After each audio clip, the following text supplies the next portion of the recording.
இப்போ விஷால் வந்து ராணவை கூட்டிகிட்டு வந்து எல்லா பிளாஸ்மா டிவிக்கு முன்னாடி எல்லாத்தையும் வந்து உட்கார சொல்கிறாங்க. இப்போ எல்லாரும் வந்து உட்காந்ததுக்கப்புறம் ராணவுக்கு இந்த மாதிரி பிரச்சனை இருக்குது, அதுக்கப்புறம் வந்து ராணவ் இந்த கேமில் கண்டினியூ பண்ணுறேன்னு சொன்னாங்க. ஆனால் பிக் பாஸ் வந்து ஒரு 3 வீக்காக ரெஸ்ட் எடுக்க சொல்லிட்டாங்க. அதனால் இப்போ நீங்கள் என்ன இதை பற்றி சொல்கிறீங்க அப்படின்னு கேட்க ஆரம்பிக்கும் போதே எல்லாரும் தொடர்ந்து பார்த்தோம்னா ராணவ் இந்த கேமில் கண்டினியூ பண்ண வேணாம் அப்படிங்கிற மாதிரி தான் அவங்கவுங்களோட கருத்தை சொல்கிறாங்க. ஆனால் ராணவுக்கு இந்த மாதிரி அடிப்பட்டதை நினச்சி நிறைய பேர் வந்து ஃபீல் பண்ணுறாங்க ஹவுஸ்மேட்ஸு.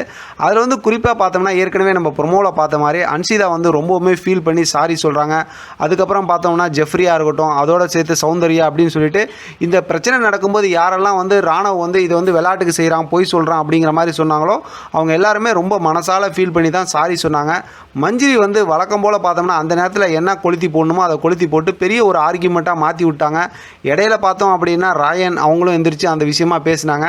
இருந்தாலும் மஞ்சிரி வந்து இந்த நேரத்தில் இந்த விஷயத்தை வந்து கெயின் பண்ணியிருக்க தேவையில்லை அப்படிங்கிறது ரொம்பவுமே யோசிக்க தோணுச்சு.